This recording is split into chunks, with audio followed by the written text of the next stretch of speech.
Hello and welcome to HCB, where today it is week 23 of the predictions. We will start off with the early kickoff on Saturday, which is the Eunice Kabul derby as Watford travel. No, they don't travel anywhere. They take on Spurs at Vicarage Road at 12:30. Watford coming off 3 wins on the bounce in the Premier League, with the most recent being a 3-0 win away at Bournemouth. Meanwhile, Spurs coming off back-to-back losses. This one the most recent being a 1-0 loss at home to Liverpool. With regards to the history between the two sides, the last time these two sides met, Watford drew 1-0 away at Spurs. Both sides were going through turbulent times at the moment. Both had different managers at the time as well. But then again, one of the teams was Watford, so that's hardly surprising. Overall, though, in the last 9 meetings, Spurs have won 6 of the last 9, but have only won 1 of the last 3 meetings between the two sides. However, Watford have won only 1 game in the last 9, but it was a home win. When it comes to their form, obviously Watford have vastly improved. They've won their last 3 home games of the season and are unbeaten at home since Nigel Pearson has taken over. Meanwhile, Spurs' away form is a very weak point in their side, only winning 2 of 11 home away games this season. But the key thing is, both were two teams with a theme. One was West Ham, one was Wolves. Both sides beginning with W, so that might play an impact if you are suspicious like that into their game today on Saturday against Watford. Overall, this one is a very, very hard game to call. Watford are in the form of their life and have not lost since Liverpool, unbeaten in their last 5. Meanwhile, Spurs have only won 1 of their last 5 games. So while it is tight, and I believe that Spurs did play well against Liverpool, and I believe they're going to take that on and nick another away win, their 3rd one against the team beginning with W. Watford will put up a good fight, but it will just go to Spurs. It will be 2-1. But do not be surprised, I will say, if Watford manage to win this one. That could easily happen. We now move on to the 3 o'clock kickoffs.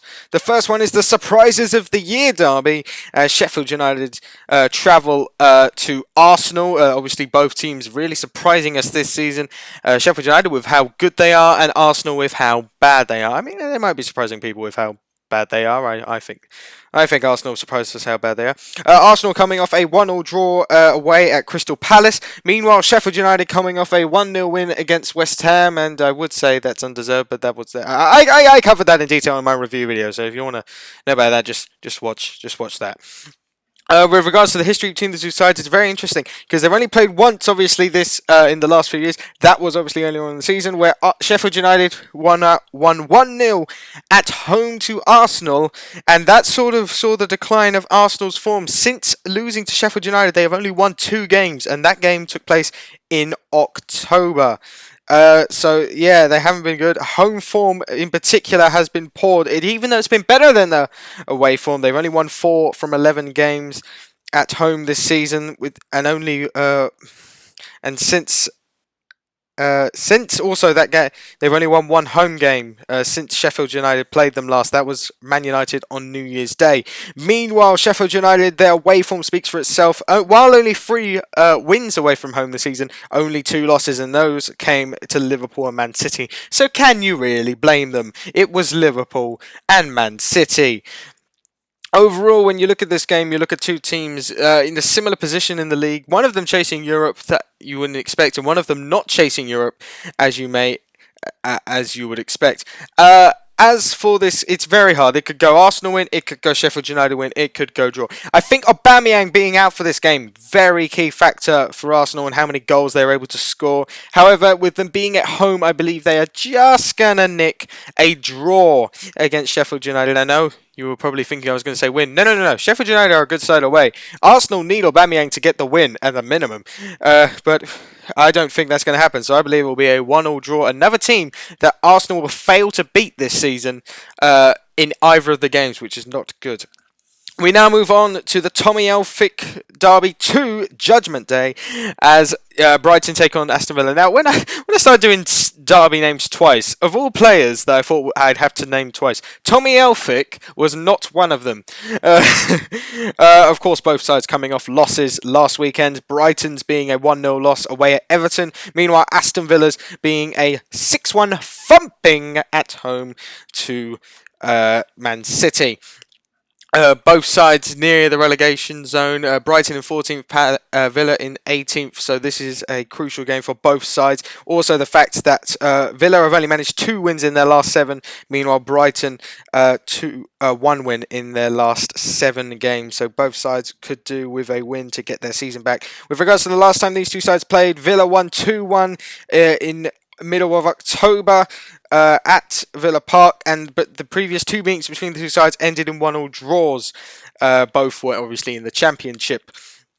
When it comes to the home form, Brighton have been decent at home this year. 4 wins from 11, their most recent one coming at home to Bournemouth, and they're actually unbeaten in their last 2 home games as well. Meanwhile, Aston Villa, their away form's really been an Achilles heel. Only 2 wins from their 11 away games this season, but they have won the most recent one, which was a 2-1 win away at Burnley. But before then, their previous away win was back in October.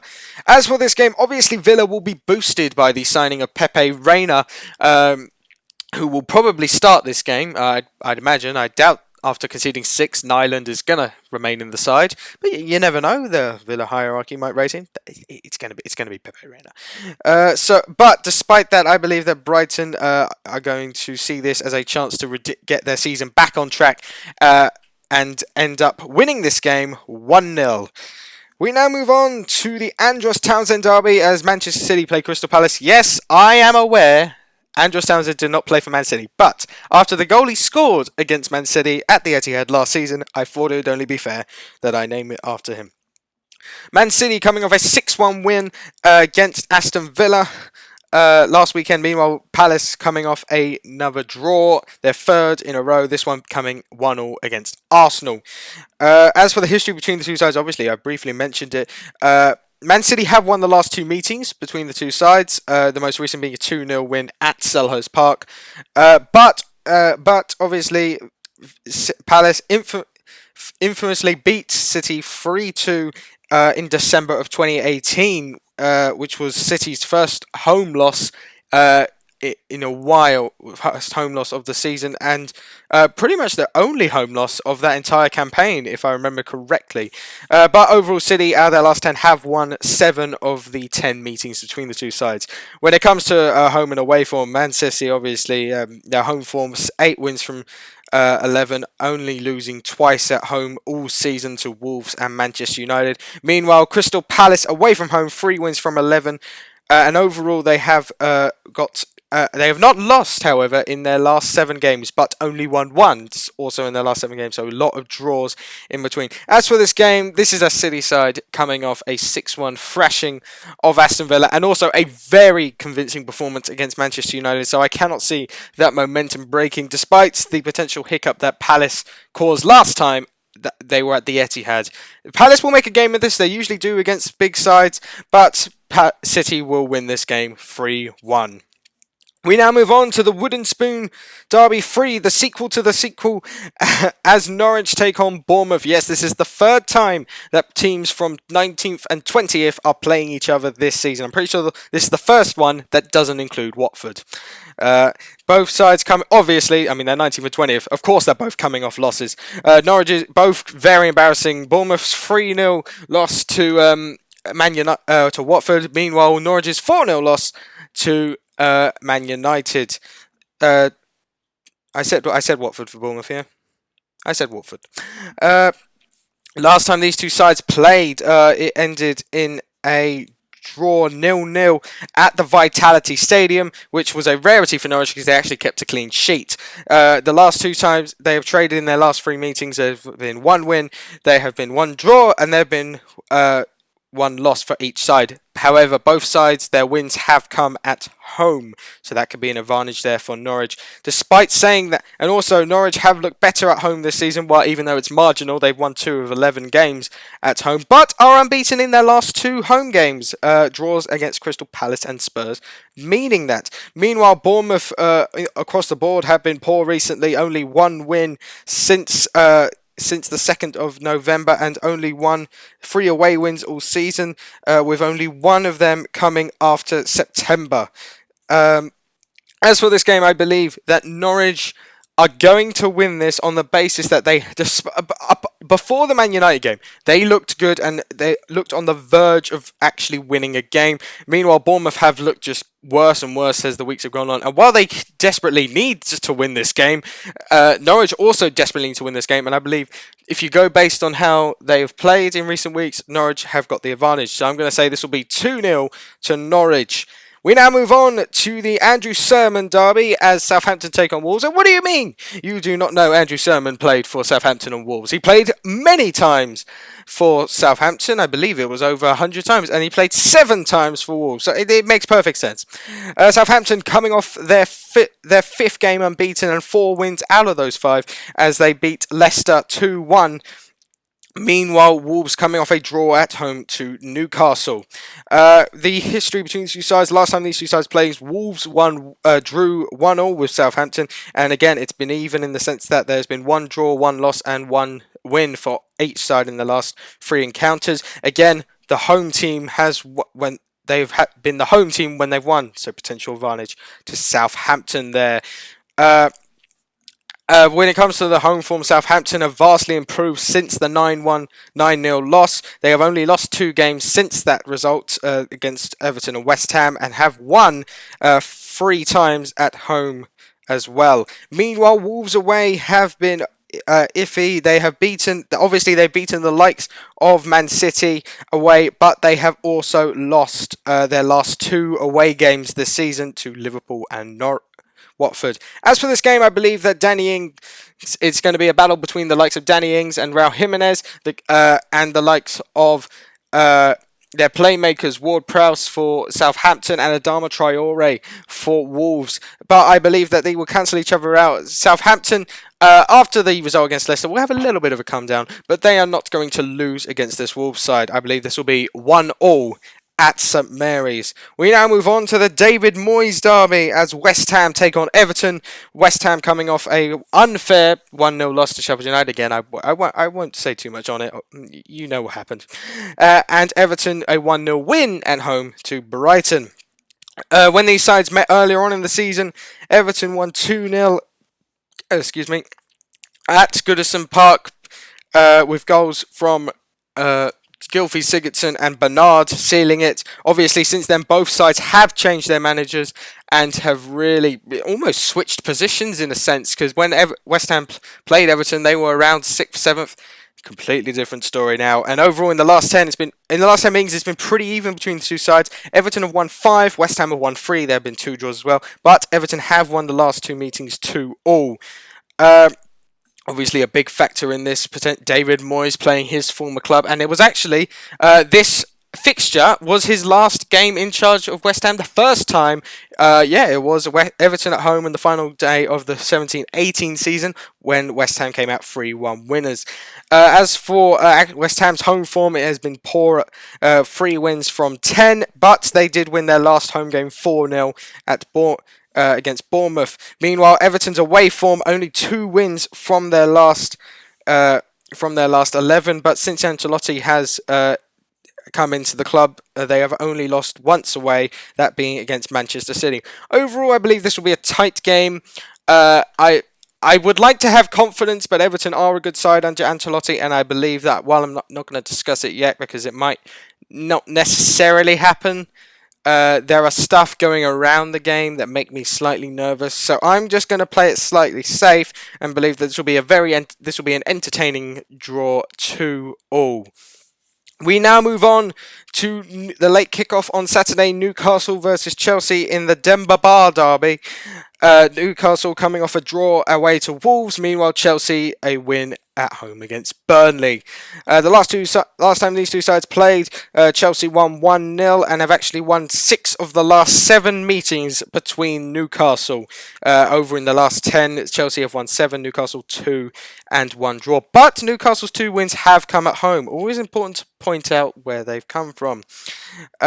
Newcastle at home this season have done all right, 4 wins from 11, but they have lost their last 2 home games to Leicester and Everton. Meanwhile, Chelsea have been very good away from home this season, 7 wins from 11. They've only lost once away from home since December. As for this game, I believe that Chelsea looked back on their good form.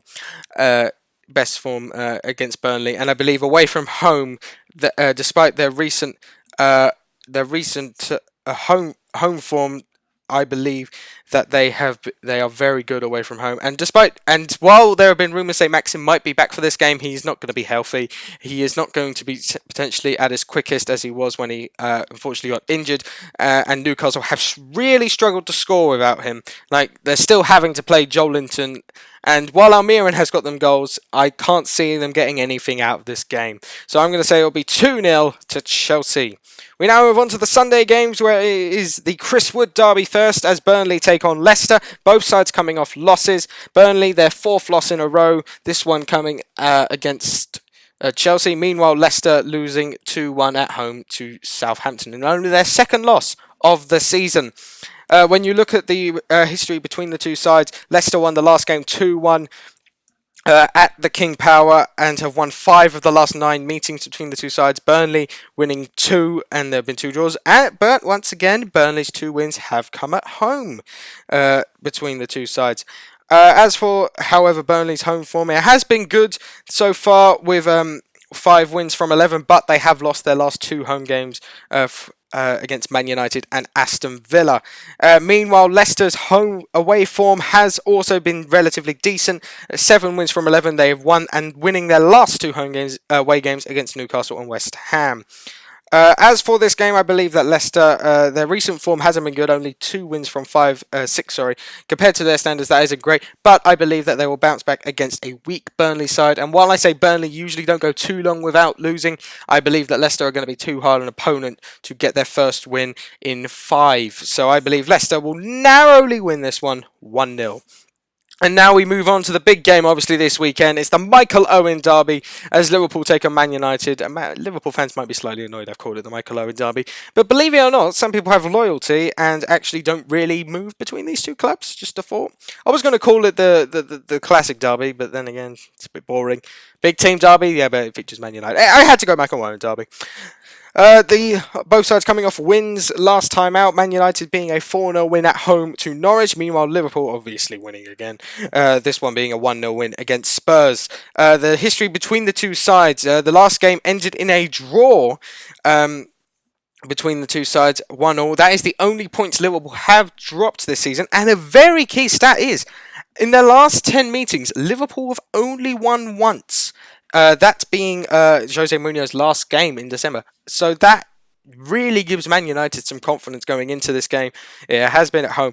But I will also mention Man United have not won in their last 3 meetings between the two sides.